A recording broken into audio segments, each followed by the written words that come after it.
en primer lugar, disculpadnos por los minutos de retraso y daros las gracias, porque los que hacéis el esfuerzo de venir a las 6 de la tarde un día como hoy, un lunes, me parece un detalle bonito y estamos aquí casi siempre por los que venís presencialmente. Así es que daros las gracias a los asistentes, dar las gracias a Ernesto, que ha hecho el esfuerzo de venir desde Madrid, y bueno, y a la librería, a la República de las Letras, que no siempre se encuentra en espacios como este donde se pueda tener una presentación tranquila, sin molestar mucho a la librería y a su trabajo. Voy a presentar a Ernesto. Yo supongo que muchos lo conocéis, pero creo que es obligado dar algunas pinceladas de la persona que tengo a mi izquierda, y es que Ernesto Castro, todos lo sabéis, es un escritor, iba a decir filósofo, pero acaba de ampliar con la narrativa. Venía de la poesía, las cosas como son, comenzó con poesía, luego saltó a la filosofía y ahora ya ha entrado en el género novelesco, así es que lo voy a considerar escritor, pero también y principalmente filósofo y, a mi gusto, pensador español. Estas últimas palabras son difíciles. Pensador español son dos palabras que no casan bien, históricamente hablando, pero yo creo que esto está poquito a poco modificándose. Actualmente imparte clases en la Universidad Autónoma de Madrid, en la que ya tiene plaza, con lo que ha conseguido estabilizarse laboralmente hablando. Lleva tiempo elaborando lo que él llama su propio sistema filosófico, le ha puesto un nombre un tanto extraño, el naturalismo genérico, algún día lo explicará, lo ha dicho en algún que otro sitio, pero bueno, sus últimos libros de no ficción son El Trap, Filosofía Millennial para la crisis en España, de Errata Natural en el 2019, Realismo postcontinental, Ontología y epistemología para el siglo XXI, en la editorial Materia Oscura, Ética, Estética y Política, que está publicado en ARPA en el 2020, y lo último que sacó antes de esto creo que fue Memorias y Libelos del 15M en ARPA, y Otro palo al agua, que fue una reedición, si mal no recuerdo, de Actos de Crítica Cultural en Roneo en 2021, ¿no? Tiene un canal de YouTube muy conocido, motivo por el cual nos hemos atrasado 4 minutos en montar esta cámara que tiene delante, y bueno, y sin más, venimos a presentar este libro, Xantipa o del morir, esta novela, que yo me puse a leerla ayer por la tarde y la he terminado hoy, sencillísima de leer, rápida, ligera, pero que me ha tenido subrayando, pues, yo qué sé, como si fuera un medio ensayo, las cosas como son. Yo he de decir que lo he disfrutado, pero no soy un público objetivo. Yo llevo siguiendo a Ernesto un tiempo y me gusta la filosofía, entonces una novela filosófica inevitablemente sabía que algo iba a sacar que me gustase. Presentar el libro no va a ser fácil porque ya se ha presentado ¿cuántas veces? ¿6, 7, 8? Creo que sí. O sea, que he intentado hacer preguntas o enfocar esto de alguna cosa que no se haya dicho anteriormente, lo que me ha obligado a estar desde ayer viendo presentaciones de Ernesto durante 4 horas, no te exagero, o sea, me he chupado la de Javier Gómez, me he chupado una que hiciste yo que sé, en un montón de sitios, para no repetir preguntas, y no va a ser fácil, así es que he tenido que buscar cosas un poco diferentes. Pido disculpas quizás porque el contenido filosófico no va a ser muy fuerte, pero esto es una novela, y como es una novela voy a intentar hablar de narrativa. Hablar temáticas filosóficas, pero voy a intentar hablar de narrativa. La primera tiene que ver con el salto a la narrativa que ha dado. Y es cierto que se ha intentado durante mucho tiempo en filosofía, ha habido mucho tiempo intentos, pero muy malos, de hacer una novela filosófica, porque aunque nosotros en filosofía, y los que sois profesores de filosofía lo sabréis, utilizamos mucho la literatura para hablar de filosofía, que alguien de filosofía escriba literatura no es sencillo. Al revés sí, es decir, que alguien de literatura meta ideas filosóficas o la entremezcle en sus novelas, creo que es más fácil que el hecho de que alguien de filosofía quiera hablar de filosofía a través de los personajes de una novela. Entonces, no sé hasta qué punto encuentras tú un hermanamiento bien avenido entre la narrativa ficcional y la filosofía. Aquí lo has intentado, pero ¿es factible desde tu punto de vista ese hermanamiento que se ha intentado miles de veces, pero no se ha conseguido nunca? Porque el mundo de Sofía es una historia de la filosofía narrada epistolarmente, ¿vale? Yo no voy a decir el resultado, sino que no, pero yo sé que tú has encontrado el hermanamiento porque lo has hecho aquí, pero ¿por qué tanta dificultad en que la novela ficcionada se mezcle con el análisis de la idea? Claro. Bueno, antes de nada, por supuesto, agradecer a la librería el espacio y a todos ustedes por estar aquí. Resulta curioso esta catalogación de los libros en ficción y no ficción. Se presupone de antemano que el género fuerte, literariamente hablando, dentro de la industria editorial es el novelesco, y la novela se asocia a la ficción, a pesar de que toda la línea de escritura novelesca en el siglo XX ha ido de la vía del trabajo autobiográfico o de las novelas basadas en hechos fundados o auténticos. Estoy pensando, por ejemplo, A Sangre Fría, de Truman Capote, y todo lo que inaugura el nuevo periodismo de Woolf y de compañía, hasta llegar a Martín Caparrós. Y sin embargo, pues sigue habiendo como esa idea bastante asentada en el público de que literatura igual a ficción, y que la literatura no es un uso especial o retórico o divergente del lenguaje, sino que la literatura tiene que ver con la construcción de mundos ficcionales. Pero la filosofía no tiene, que tradicionalmente ha estado enfrentada a la retórica, al uso especioso del lenguaje sin contenido, no tiene por qué estar enfrentada a la ficción, entendida como construcción de espacios ficticios que no obstante encarnan ideas o que permiten plantear situaciones más o menos verosímiles donde los pensamientos cobran vigencia. Y justamente los diálogos de Platón son eso. Y el género de la ciencia ficción es un género que siempre se ha dicho o se ha considerado muy filosófico. Sí. Desde la construcción de utopías hasta el planteamiento de distopías, estamos hablando de construcción de mundos de ficción que permiten ver los extremos de ciertos planteamientos políticos o éticos. Yo no creo que sea algo tan difícil, salvo por las inercias disciplinares y académicas que llevan a que para conseguir unos chiquipuntos cara a la academia, pues uno tenga que publicar en revistas indexadas, donde efectivamente pues Platón nunca hubiera podido publicar ninguno de sus textos en esas revistas indexadas de primer cuartil de gran impacto. Vale, pero suponiendo que fusionemos género, y no hay problema, vamos a quitar la disciplina a nivel de género y empezamos a fusionar. El lector de novela tradicional, clásico, cuando se acerca a un texto filosófico como este texto requiere al lector un nivel de atención superior al de una narrativa ligera. De cualquier narrativa que te cuente una historia donde las ideas no cobran importancia sino la acción. Aquí la acción, no voy a destripar mucho, ¿no? Pero la acción, digamos, que no es tan fundamental como las ideas que se van presentando como argumentario. Entonces, cuando tú en una narración pones el peso específico en la idea o en el desarrollo de ideas y en el cuestionamiento en torno de las mismas, el lector de novela, de ficción, que es en este caso, le estás exigiendo un nivel superior de atención. Ya te digo, yo he tenido que subrayarlo casi como si fuese un ensayo, que el que está leyendo una simple novela. Claro, yo escribí un diálogo principalmente, y la idea inicial era componer una trilogía de diálogos. De hecho, hubo mucho debate con los editores acerca de cómo, una vez que existía el libro y la trilogía, cómo venderlo al público, o sea, cómo hacer el branding, ¿no? Sí, sí. Para empezar, cómo iba a titularse la trilogía. Si iba a ser trilogía platónica, trilogía de Platón, trilogía dialógica, trilogía de diálogos. A mí en un momento dado, ellos estaban obsesionados con que apareciera el nombre de Platón. Incluso en un momento dado querían que se titulara trilogía Platón, ¿no? Igual que está la trilogía Millennium, pues que fuera la trilogía Platón. Y dije, es que va a sonar como cacofónico al público, o va a pensar todavía peor que Ernesto Castro ha hecho una investigación filológica en algún monte perdido en Grecia y han desenterrado una serie de diálogos inéditos de Platón, y entonces era darle gato por liebre al público, que es lo que más le gusta a los editores, ¿no? O sea, estafar al cliente. El cliente nunca tiene la razón en el mundo de la industria editorial. Finalmente optamos por situarlo, posicionarlo dentro de las librerías en la sección de narrativa o de ficción, porque presuponíamos, y yo creo que más o menos así, por la recepción que ha tenido el libro, que el lector de narrativa está más abierto de miras que el lector de ensayo. ¿No? Y que el lector de narrativa, el lector habitual de narrativa, suele apostar más por autores que por títulos o por temáticas.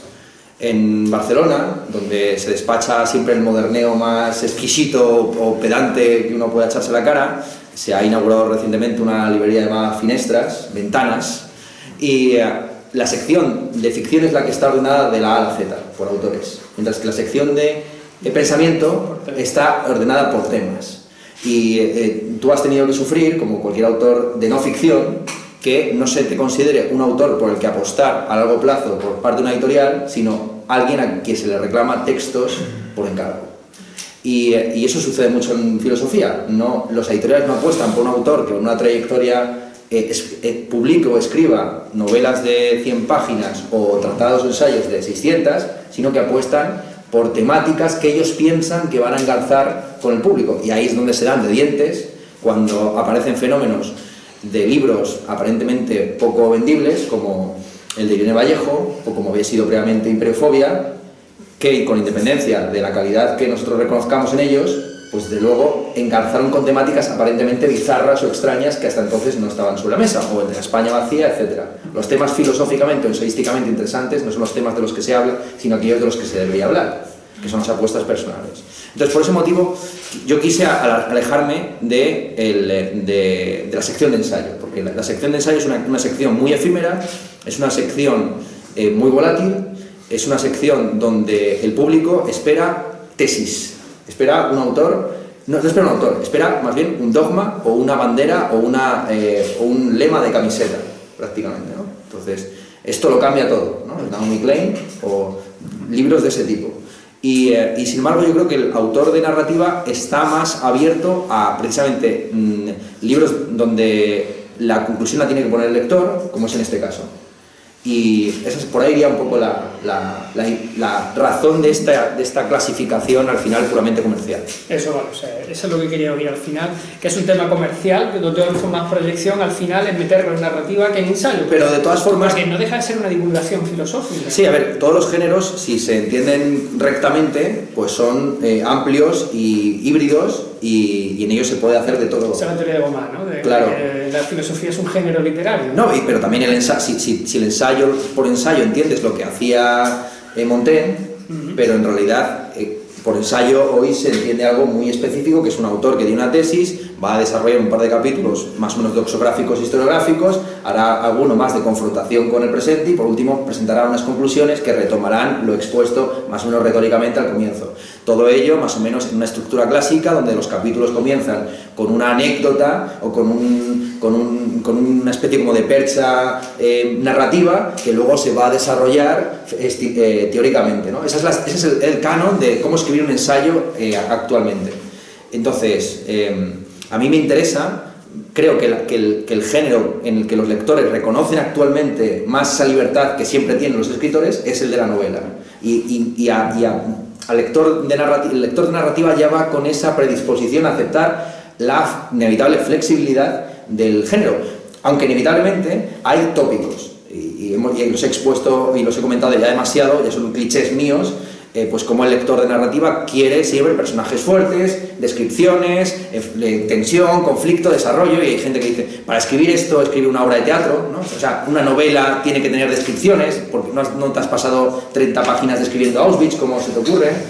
Claro, entonces, inevitablemente hay clichés y hay lugares comunes, pero me parece que sin más, la novela moderna recoge, y esto no es simplemente una cuestión de branding, sino que es una concepción filosófica que yo sostengo, la novela filosófica recoge el espíritu abierto y de planteamiento de problemas que estaban en los diálogos desde Platón hasta el Renacimiento. Y a partir de Hume en adelante, el género entra un poco en decadencia, el género del diálogo, salvo algunos autores como Unamuno que lo siguen manteniendo, por el auge de la novela. Y es más, autores como Unamuno son más recordados a día de hoy, más que por sus monodiálogos, por sus novelas, aunque sean novelas al final puramente dialogadas. La proyección de la novela en tu caso, te lo pregunto ya a nivel subjetivo, para ti como escritor.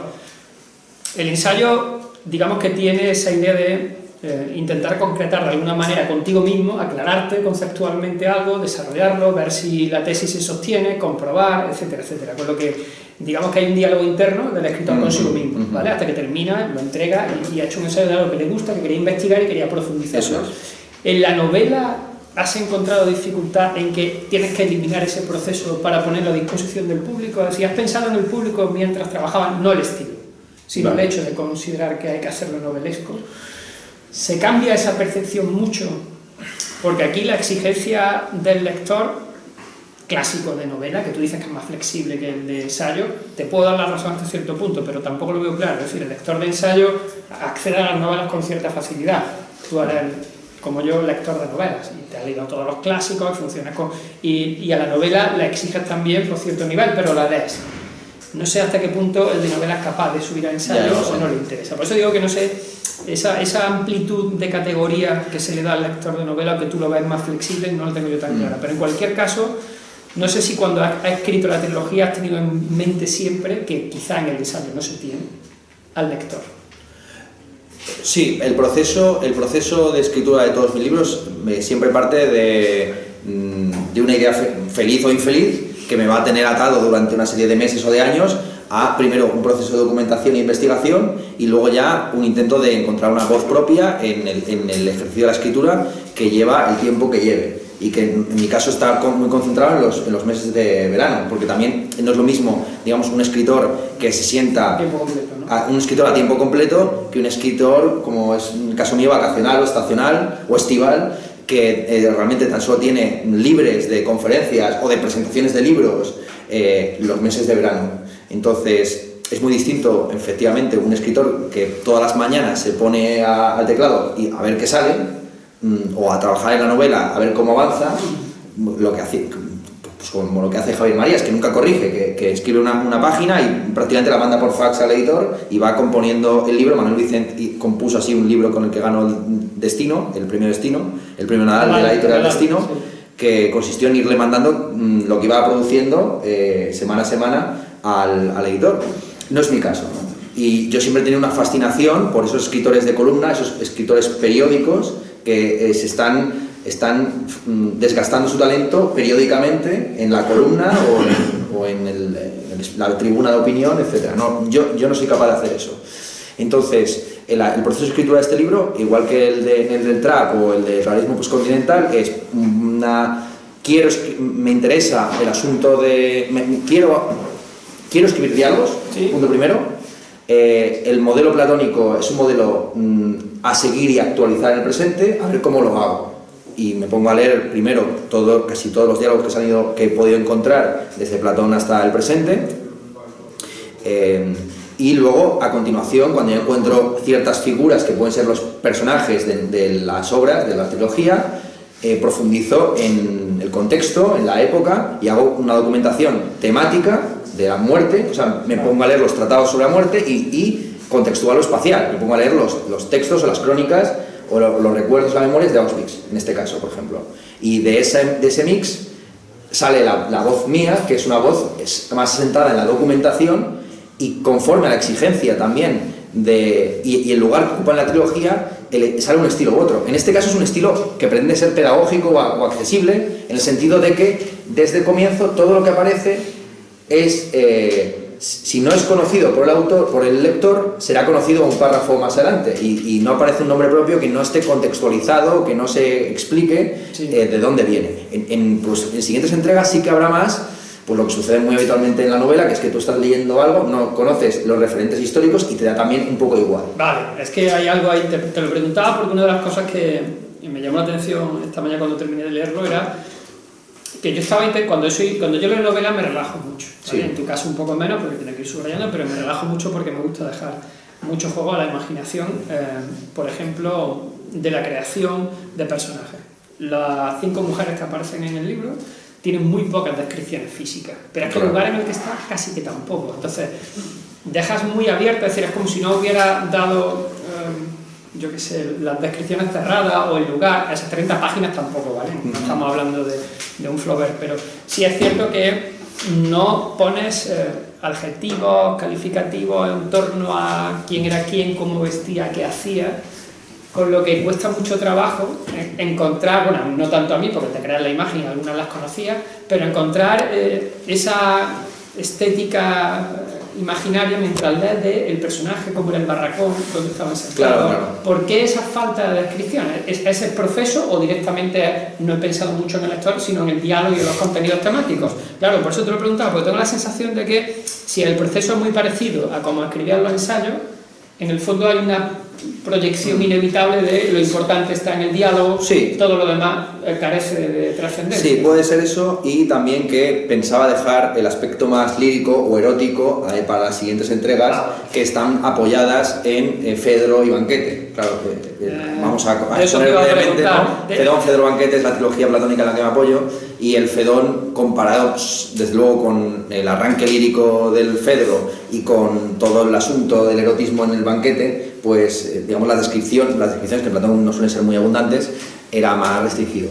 Es más bien por eso, pero también un poco por mi impotencia. Es un elemento que he querido, que estoy potenciando ahora a través de la lectura justamente de los columnistas. Ponemos lo mismo, autores tipo Manuel Vicent o Manuel Alcántara, todos los manuales, ¿no?, que ha habido en el columnismo español, muchos de ellos andaluces, pues ellos son los verdaderos poetas de la prosa moderna, y a veces estarripiosos. Y realmente, a partir de cómo ellos utilizan sobre todo el adjetivo, decía Josep Pla que él escribía y que la labor de escribir para él consistía en saber si tenía algún adjetivo o no.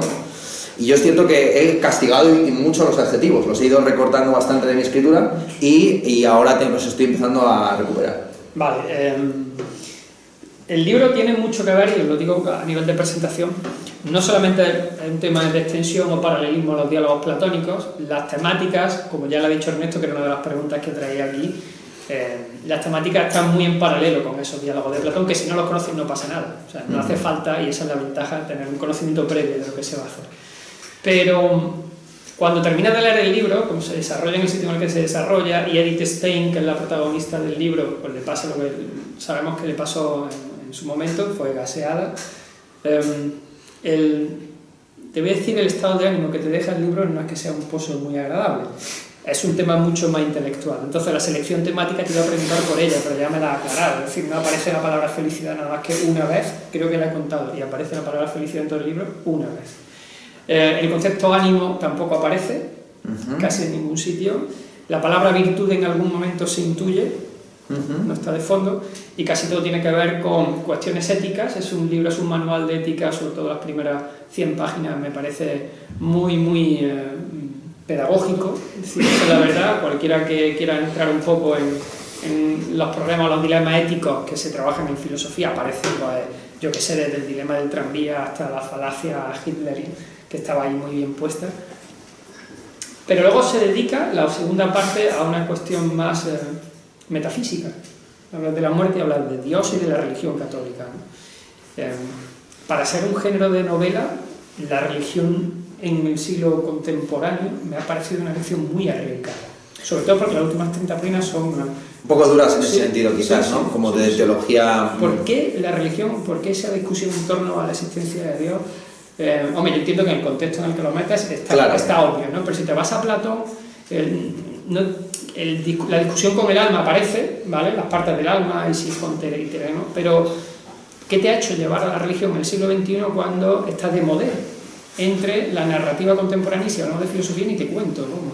Claro, en filosofía es cierto que no tiene mucha relevancia, salvo por la tradición heideggeriana. Bueno, vale, que pero actualmente no está tampoco... Que es algo más bien ambiental. Es el sexto protagonista no invitado, era el propio campo de concentración, y por supuesto al autor que se identifica más con el nazismo, que es Martin Heidegger, y que siempre que se habla de Edith Stein se la suele encuadrar como discípula de Husserl, a quien Heidegger le robó la autoría de una edición de los textos de Husserl sobre la conciencia interna, el tiempo fenomenológico, un libro de estos con un título larguísimo.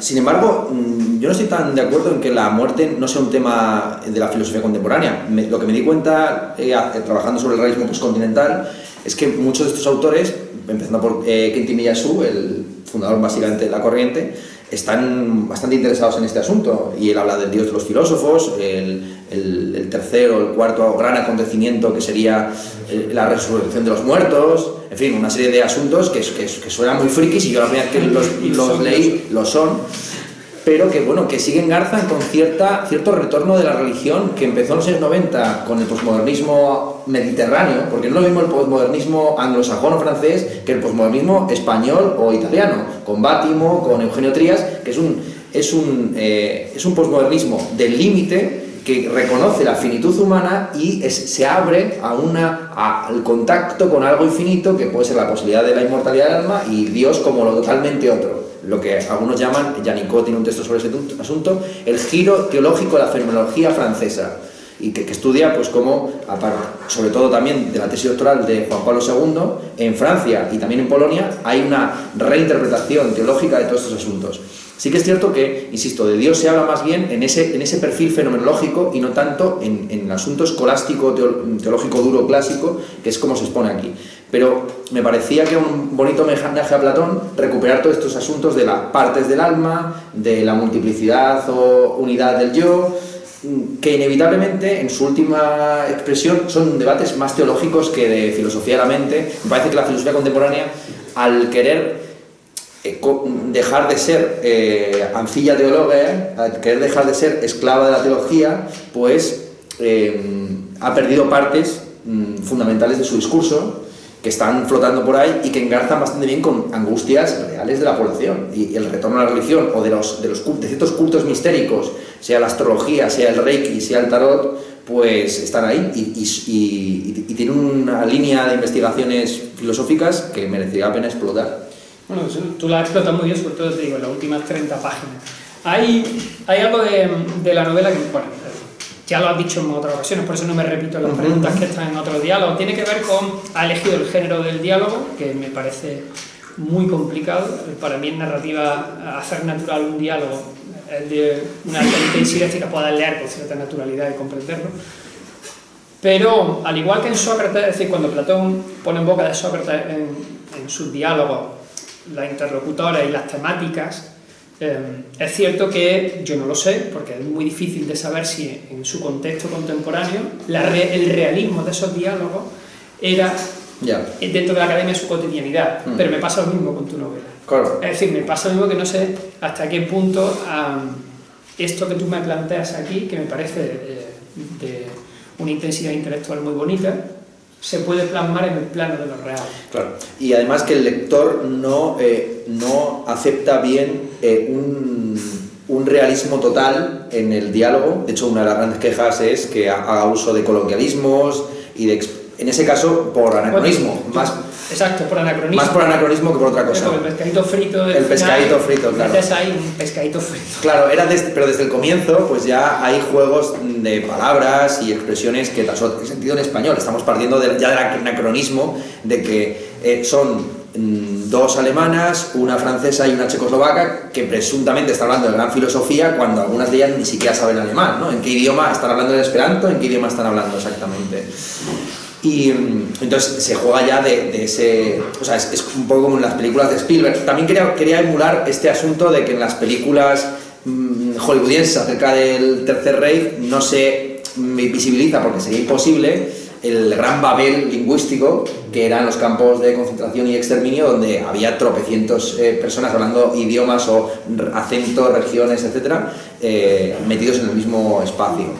Hay una película en ese sentido maravillosa sobre los juicios de Nuremberg en la que se escenifica el acto de la traducción durante el juicio y que durante los primeros 5 minutos, porque se vuelve tan cansino repetir lo mismo que se ha dicho en alemán luego en inglés, que en mitad de una frase que se está pronunciando en alemán, la cámara hace zoom al abogado que está haciendo la defensa de los nazis y pasa a hablar directamente en inglés, ¿no? O sea, este juego de que al final hay una especie de esperanto universal, sea el inglés o el castellano, que funciona como integrador de la ficción, pues era algo que quería también aquí reflejar.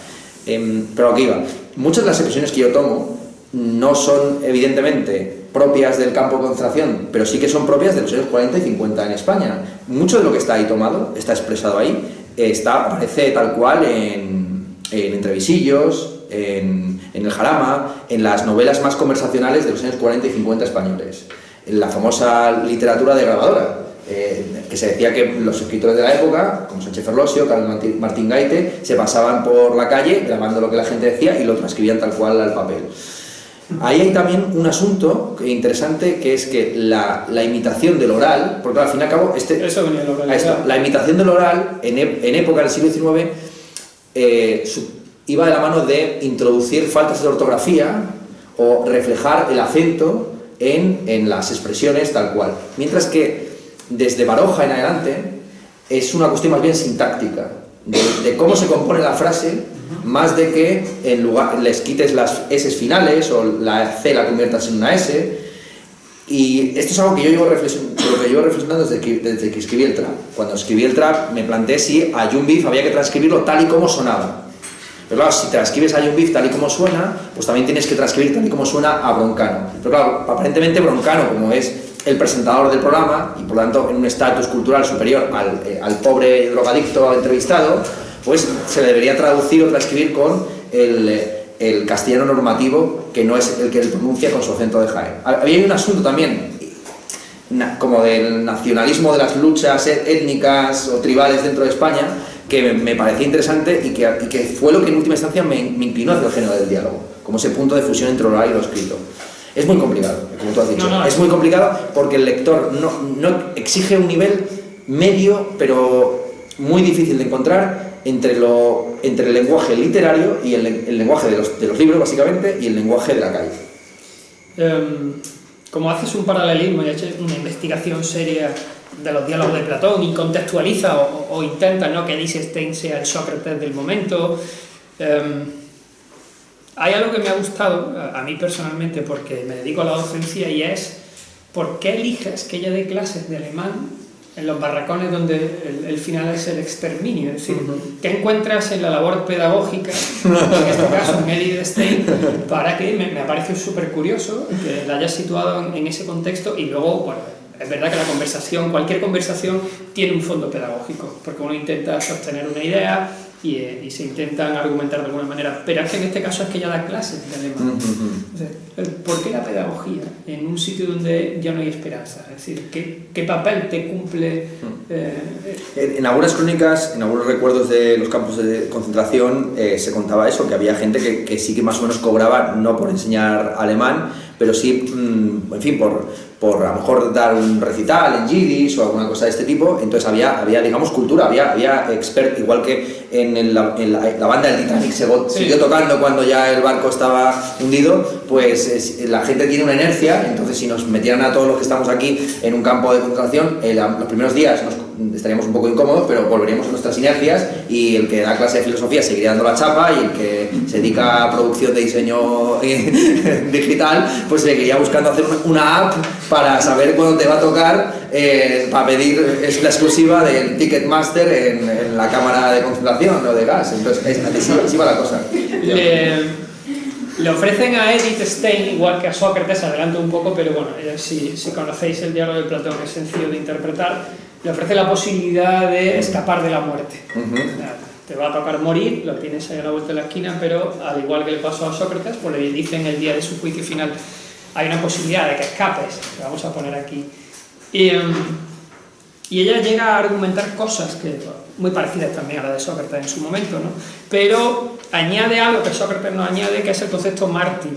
Es decir, hay un tema que no sé hasta qué punto es religioso, porque sospecho que es más ideológico que religioso, en torno a la aceptación de que no me voy a cambiar mi vida por la de otra persona, aunque la otra persona sea un capo y sea una persona que en teoría tiene una jerarquía moral menor que la mía, desde la perspectiva, si es que existe esa jerarquía moral, ¿no? Pero desde la perspectiva de las compañeras que están allí, tienen muy claro que existen jerarquías morales en el sujeto, es decir, este sujeto es malo y por lo tanto tiene, digamos, más papeletas de ser exterminado que tú, que eres una santa. Claro. No, te vas a declarar, ¿no? Entonces, me parece muy curioso que haya asociado ese paralelismo cuando realmente al final ella, yo creo que justifica gran parte de su martirio en la inmortalidad del alma. Ya, que es egoísta. Lo que le están echando en cara es que en el fondo ella es egoísta al sacrificarse, porque toma la decisión de ser famosa durante 1000 años en lugar de vivir un día más. José María Bellido Morillas, buen amigo mío que está en la sala y que espero que luego me haga una crítica feroz en la ronda de comentarios. Pues claro, él tiene ya como 12 horas sobre mi obra grabadas y emitidas en YouTube. Pues me hacía esta pregunta justo aquí antes, off the record, de si tuviera que elegir entre un día más de vida o 1000 años de fama, ¿qué elegiría, no? Y claro, ahí el ejercicio de modestia sería decir que uno preferiría un día más de vida en vez de 1000 años de fama, pero en el fondo el verdadero egoísmo es los 1000 años de fama, una supervivencia por la palabra o la memoria ajena. Pero eso le pasa a Aquiles también, eso lleva desde tiempo. Claro, efectivamente. A Aquiles le dan a elegir entre la gloria o el gineceo, y aquí dice, no, yo la gloria, sé que muero joven, pero la gloria. Claro. Y Sócrates de alguna forma es un mártir de la filosofía y así ha sido recibido, y me parece que algunas de las cosas que expone en el Critón van por ahí, cuando él es un mártir en nombre de la ley. Considera que exiliarse contra el juicio que se ha emitido a su contra sería incumplir las leyes de la ciudad, y que prefiere ser un mártir de la legalidad en vez de un prófugo de la injusticia. Al respecto dice, página 49, pues a mí sí que me parece importante la intención de tus superagentes, Edith, eso es una crítica. Si tu martirio no se debiese a los motivos altruistas y humanistas que nos has expuesto, si te sacrificases meramente para pasar a la historia o para acceder al paraíso, entonces nadie elogiaría tu decisión. Es decir, hablas de hecho, durante algunas páginas discuten, ¿no?, con Edith Stein sobre los actos supererogatorios. Eso es. Que tienen un fondo filosófico muy potente, ¿no? Y desde esa perspectiva me ha sorprendido, cito una parte muy chiquitita, de una discusión moral, que si quieres luego la amplías tú un poquito, sobre empresas que se beneficiaron del exterminio nazi. Dice, una tarde de bocadillo y carreras por el parque. Era una improbabilidad estadística que al menos uno de ellos no trabajase para una empresa o un ministerio de los muchos que se lucraban con el exterminio de los judíos. Agfa, Bayer, Siemens, Kraft, BMW, Telefunken, Opel, Daimler.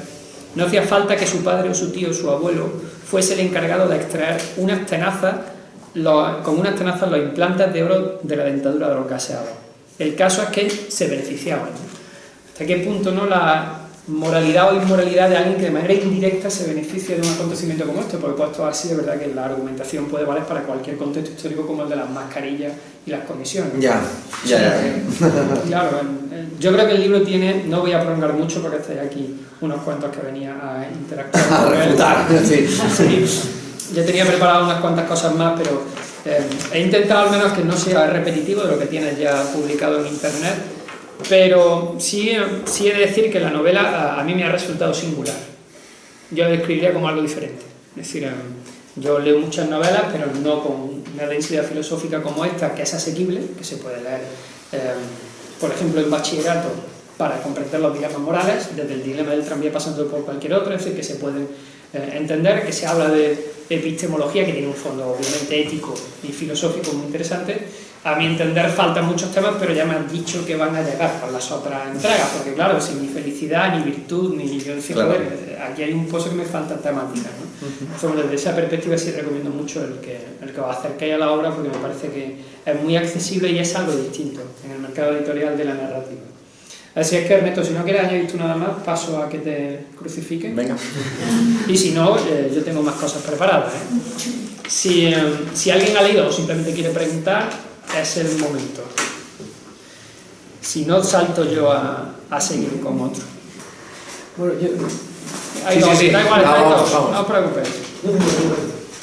Yo no he leído la obra, no doy clase de filosofía ni nada, y mi hijo me ha encargado que venga a escucharte porque no, que no fue en verano, no me claro, Málaga en el curso. Efectivamente. Entonces, bueno, a mí el tema me echa para atrás, nada más saber que lo he comprado, me agarré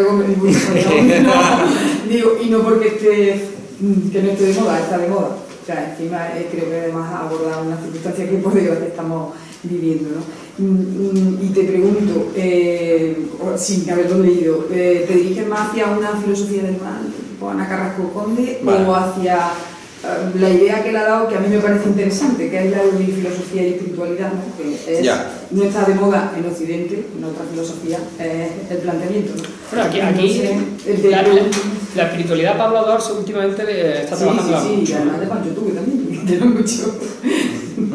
Pero desde un plano más filosófico que plano religioso, ¿no? Entonces, claro, te pregunto hacia qué camino. Sí, La ventaja de un escenario como este es Auschwitz, es que permite esas dos lecturas, esas dos visiones, y se trataba de contraponer en ese espacio pues una posición kantiana, más idealista, una posición marxista, materialista, dos posiciones de carácter teológico, una cristiana y una judía, y finalmente un personaje no invitado, la aparición de un personaje gitano que suscribe un discurso neoplatónico, pagano, que es donde se introducen todas estas temáticas viejunas, antiguas, de las partes del alma, la inmortalidad. Gomá me señaló muy bien que esos debates no son debates propiamente cristianos. En el cristianismo se habla más bien de la resurrección de la carne, no tanto la inmortalidad del alma. Pero precisamente ese es el punto de contacto con esa antigüedad pagana platónica, hablar más bien de la inmortalidad del alma que de la resurrección de la carne, que es un discurso posterior, ¿no?, de Jesús cristiano en adelante. Evidentemente el discurso acerca del mal y de si el mal tiene sustancia ontológica o prioridad respecto al bien, pues es algo que se tiene que plantear inevitablemente, y que desde Schelling hasta Hannah Arendt pues ha atravesado el pensamiento moderno. Y a mí me interesa bastante esa posición schellingiana que reconoce que el mal no solamente es independiente al bien, sino que incluso es prioritario al bien, y que el bien en muchas ocasiones no se reconoce más que como una corrección del mal previo.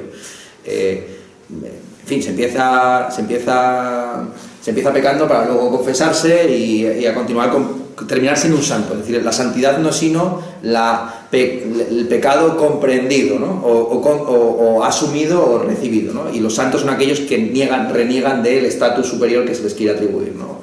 Por ahí iría un poco la visión del asunto. Y que la espiritualidad no es algo desvinculado de lo material, sino que es la aceptación de nuestro ser finito en el mundo, y que por ahí buena parte de la mística, porque claro, estamos hablando de Edith Stein, que se convirtió al cristianismo leyendo la vida de Santa Teresa de Jesús, y aunque no hay muchas descripciones, sí que hay algunos arrebatos místicos, y algunas, sobre todo en el apartado gastronómico. Se le aparece San Juan de la Cruz con 6 tetas y emitiendo como rayos místicos leche que dan alimento a esta Edith Stein. Es el paralelismo cristiano moderno de la aparición de Apolo a Sócrates en su celda, llamándole a componer himnos. Entonces, es una espiritualidad que no consiste en la purificación y en el alejamiento de lo material, sino en la aceptación de lo mismo. Por ahí iría la reflexión que podría hacer a tu pregunta. Sí. Gracias. Bueno, mi pregunta iba un poco por también discutiendo un poco la idea del tono de la propia novela. A mí una de las cosas que me resulta cuando estaba leyendo la novela es que, aunque está en un contexto que es el que es y se está hablando de los temas que son, al final el tono que me resulta un poco, en realidad es un tono, entre comillas, un poco cute. La relación que tienen ellas entre sí, el hecho de que a diferentes intervalos de la conversación una se duerme con la otra para después volver, y realmente se tratan de una manera, aunque sobre todo Dan Block es un poco más vehemente en este respecto, pero se tratan de una manera que no sé, tiene un tono interesante y agradable. También es la introducción propia, que es la propia dentro de la que te quería preguntar, de ya no solamente humor en general, por estas escenas a veces un poco, sino también de chistes, literalmente chistes en momentos concretos. Y quería preguntarte un poco por, no sé, cómo te enfrentaste a esa parte de la creación de chistes dentro de este contexto, y cómo, porque yo sé que el humor en la comedia es una cosa que bueno, que me interesa, entonces, bueno. Sí, empezando por lo cute, Francisco J. Fernández, que también ha venido desde Andújar para pasarme la lija, me ha dicho que reconoce un tic feminizante en mi escritura, que consiste en el uso de tricolones, de estructuras tripartitas, de enumeraciones siempre con 3 adjetivos o con 3 sustantivos, y puede ser. Lo que pasa es que yo no sabía que era parte de la literatura femenina contemporánea. Lo que sí que desde luego reconozco que me ha influido es este tipo de novelas protagonizadas por grupos de amigas, donde no se cumple la ley de Bechdel, famosa. La ley de Bechdel, para los que no la conozcan, es una ley que crítica con la industria principalmente cinematográfica, que muestra cómo en buena parte de los clásicos de Hollywood, igual que en los clásicos de la novela decimonónica, las mujeres no tienen autonomía ficcional o narrativa, no tienen un arco de desarrollo caracterológico, sino que existen por y para los hombres. Entonces, tan solo se relacionan entre sí porque están peleando por un hombre, y eso sucede incluso en algunas obras de teatro reivindicadas como feministas, como es el caso de las de Lorca. Entonces, eso sí que lo reconozco, que ese aspecto cute está ahí, y eso es inevitable, y ahí la influencia de mi pareja, de Luna Miguel, y de muchas escritoras, en fin, de mi entorno, pues ha sido crucial. Y en cuanto a los chistes, pues ahí esa es una enseñanza también platónica, incluso shakespeariana, ¿no? No hay tragedia, por intensa que sea, que no venga bien acompañada de sus bromas o de sus momentos de risa macabra.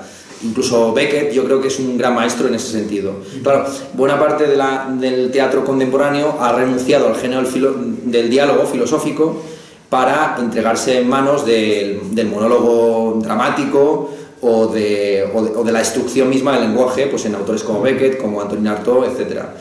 Eso es algo, desde luego, que me va a influir más adelante, pero por ahora quería quedarme casi en el chiste, también por la relación que existe entre comedia y filosofía. En fin, lo que siempre se ha dicho de que Platón probablemente tuviera, cuando muriera, no se sabe muy bien si hay muchas anécdotas al respecto de la muerte de Platón, pero según alguna de ellas murió con las comedias de Aristófanes bajo la almohada, o con lo que durmieran entonces, y según algunos incluso llegó a editar unos discursos satíricos.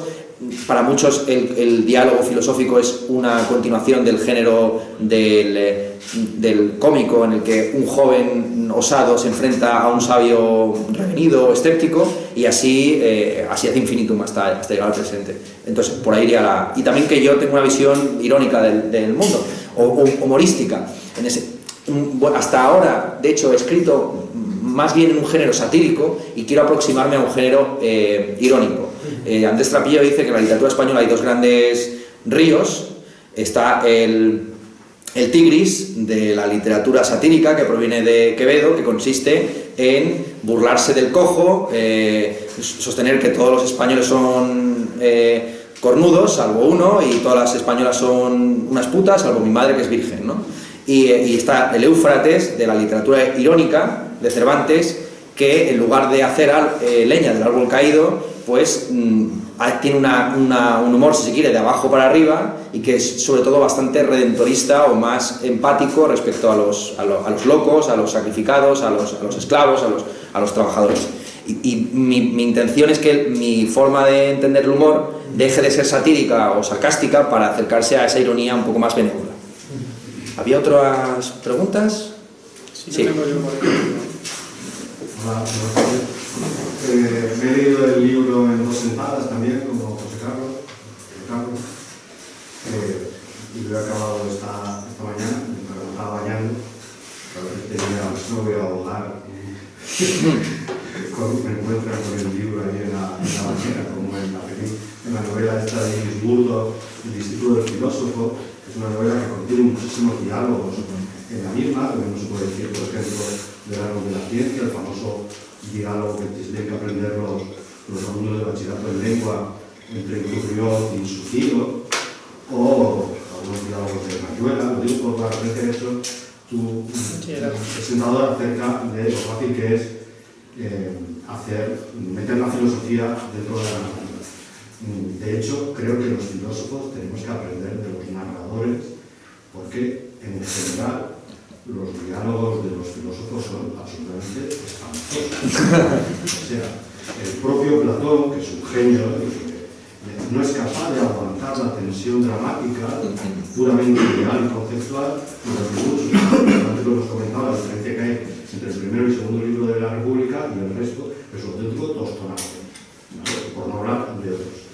En fin, entonces creo que los filósofos, cuando incurren en el género del diálogo, tienen que aprender mucho de esos que tienen ese verdadero talento narrativo, porque como no hay acontecimiento, porque el único acontecimiento que hay en Jantipa es que una de las chicas está matando piojos o se tropieza con una pompa, con una pastilla de jabón. Es decir, no hay, ni tiene que haberlo, evidentemente, ¿vale? Entonces, me ha interesado mucho desde el punto de vista formal, y también desde el punto de vista, pero está implicado evidentemente, desde el punto de vista del contenido conceptual, y me parece absolutamente de una valentía fantástica, que te ha dado el gusto, por haberte atrevido con el género, por haberte atrevido a hablar en femenino, es decir, y por haberte atrevido también a generar diferentes voces dentro del diálogo. Puede ser un diálogo de uno contra otro, Claro. plan Glaucón y Sócrates, oh sí, Sócrates, por Zeus, ¿qué razón tienes? Como si fuera una mula castigarme. Eso es. Entonces, ¿cuáles son los problemas? Algunos, José Carlos creo que lo ha detectado, y es que al no haber descripción, digamos, a veces se pierde la procedencia de la voz. Eso es. No sabe exactamente uno quién es el que está hablando. Eso es un defecto del texto, bueno, digamos, pero eso es que pasaba a todos, pasa a todo el mundo, por no hablar de otros. Y en cuanto al diálogo como género, recuerdo solamente que Agustín García Calvo, sus 3 tomos del lenguaje son diálogos entre tres, Trino, Rueda y Lina, me parece, 2 chicos, una chica donde Rueda sería Sócrates, por decirlo así, y se tira 800 páginas dialogando sobre cuestiones absolutamente técnicas y discusiones gramaticales en forma dialógica. Evidentemente la página no lo ha hecho en mi caso y no puede ser indexado ni puede citarse para nada. Que es lo que pasa con este, tampoco se puede citar en un artículo académico. Claro. Digamos, te quitar de encima esa entonces, esa losa, sí. Lo que quería decirte es entonces que me parece un reto espectacular. Creo que tiene fallos narrativos, que son los que he mencionado, engalabernos, es decir, empotramientos que me da la impresión de que solamente se justifican desde una intención moral narrativa exterior al propio texto, es decir, haces que los personajes digan cosas que no tienen por qué decir, porque ya se entiende. Que no sé si es una concepción, es decir, concesiones, sí. impurezas narrativas que no sé si, digamos, desde la editorial se te imponen o no, porque hay una cosa que quiero que me convences, porque me ha extrañado mucho. Lo digo porque cuando yo tengo que defender alguno de mis libros, me han querido quitar palabras que estaban en Cervantes, bachiller, por ejemplo. Eso no está en el radio, sino está en el software. Yo tengo que luchar. Y entonces dice, corrección de estilo a cargo de Harris Salvas, que parece que no es de Valladolid, por empezar, ¿no? Ajá. ¿Esto qué quiere decir? Es decir, ¿cómo admites que alguien te corrija? ¿Cómo es la expresión, perdona? Porque admites que haya un corrector de estilo. Corrección de estilo. Ah, de Harris. Sí, Salvas. Es una... En Planeta tienen correctores de oficio y de hecho, además del... Los conocemos, sabemos quiénes son. Sí. Un tipo que está en paro y claro. Y todas las cobras. ¿Por qué admite? No, de hecho, además de... me viene, gracias por la pregunta, porque además de este corrector interno de Planeta, yo todos los textos que he escrito se los he mandado a Andrés Pérez Miguel, que es un estudiante de filosofía en Zaragoza, ya está licenciado, y él es un hombre tan exhaustivo que hace unas correcciones, no de estilo, ojo, ortográficas y gramaticales, que son una cosa estupenda y maravillosa. Pero aquí ponen estilo. No, bueno, lo llaman de estilo, pero en el caso de Salwag, por ejemplo, estuvimos debatiendo el asunto de las mayúsculas. Uno de los personajes no llama a Dios, no pronuncia a Dios con mayúscula. Claro, ¿en qué consiste pronunciar algo con mayúscula o con minúscula? Eso es también un juego de la intersección, de la difference, que diríamos, entre la escritura y la oralidad. Y en algunos casos sus correcciones principalmente fueron eso, no hubo una corrección, la verdad es que no hubo ninguna frase que me dijera que se podía componer de una forma distinta, fueron todo, en fin, errores míos, básicamente, fueron errores ortográficos, gramaticales y de ese tipo, y yo por supuesto no se me caen los anillos de reconocer que, en fin, que cometo errores gramaticales y ortográficos como todo el mundo. En cuanto a la falta de descripciones que conduce a que las voces se fundan, eso es algo que está de hecho más o menos intencionado y que es una influencia de Sánchez Ferlosio, justamente. En Sánchez Ferlosio, en El Jarama, que también es una novela en la que no hay acontecimiento, de hecho él mismo renunció al libro y lo repudió por haber caído en la tentación de poner un acontecimiento final, la chica esta que se ahoga en el río. La intención que tenía en buena medida era crear unos espacios donde intervinieran personajes que tú más o menos vas reconociendo por las cosas que ha dicho previamente, pero que ni siquiera te están señalados quién habla. Entonces, ese tipo de diálogos, que algunos pedantemente lo llaman diálogos telescópicos, que está hablando uno con alguien que no le está respondiendo inmediatamente, sino que viene varias intervenciones por debajo, hay varias ocasiones en las que eso se produce. Y me parecía que precisamente era más fiel a un diálogo plural. Me parecía que era un gesto de realismo, que si están hablando 4 o 5, yo te dirigía a ti la palabra, pero eso se cruzara con lo que tú estás diciéndole a él, ¿no? Entonces, ese es un... Y que se produjera, si alguien estuviera grabando con una grabadora y lo tuviera que transcribir, no podría, y no tuviera oportunidad de indicar quién está hablando, como si fuera una obra de teatro, quedaría más o menos reflejado de esa forma. Ya, por ahí iría el asunto. Desde luego, no voy a defender que la ausencia de descripciones es una especie de decisión totalmente deliberada, probablemente sea una impotencia mía, pero que espero solventar. La fortuna de tener una trilogía y de haberla ido publicando espaciadamente, pues es que puedes ir corrigiendo o equilibrando los errores de las primeras entregas en las últimas. Entonces, no se preocupen, que habrá muchísimos adjetivos, muchas descripciones en las siguientes entregas y no cometeré errores, y al Harry le vamos a licenciar. No era una crítica. Sí. Intentando explicar la sensación que yo he tenido. Claro. En cualquier caso, es que se me olvidó decir una cosilla. Desde el punto de vista conceptual, vamos a ver. El ejemplo del ferrocarril, como de los que ponemos a los anillos, está muy mal. O sea, no puede ser. Cuando estás dando en la clave un asunto radical que creo que la mayor parte de los lectores no se van a dar cuenta, es que estás hablando de la imposibilidad de los héroes.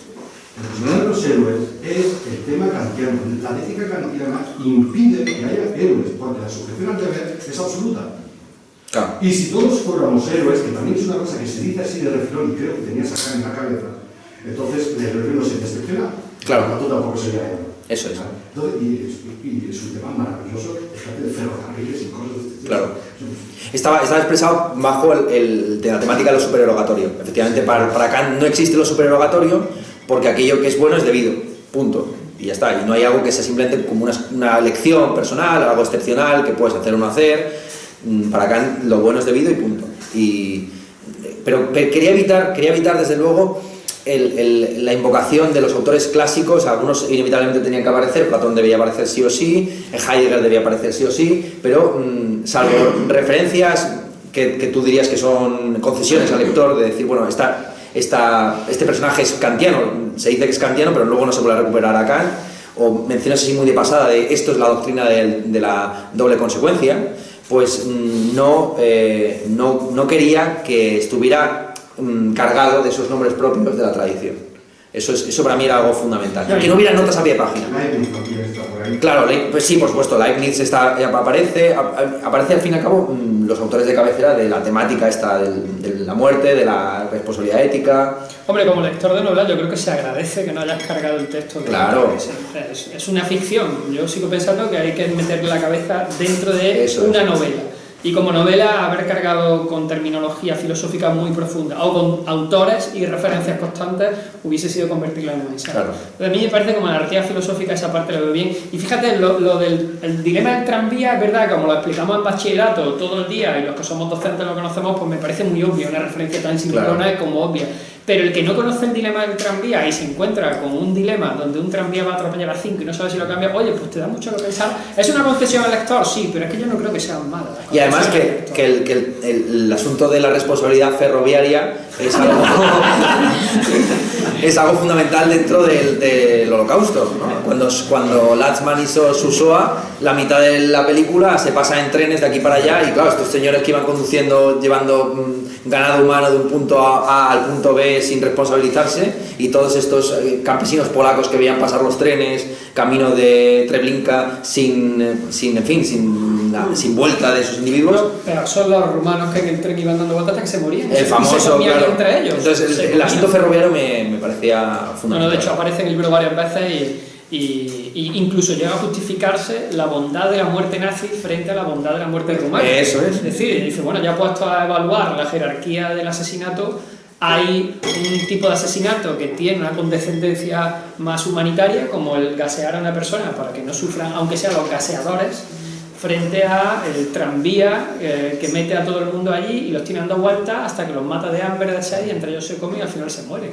Que las SS prohibieron eso precisamente a los rumanos. Claro. O sea, tremendo. Esa parte me parece muy, muy interesante. Si no hay más, yo cierro con una pregunta más. Yo quería abundar un poco sobre la cuestión del holocausto en sí. No sé si algunos de los que se encuentran aquí presentes, por ejemplo, han estado en el propio sitio de Auschwitz. Por ejemplo, yo tuve la oportunidad de estar allí hace un par de años y obviamente una experiencia muy impresionante.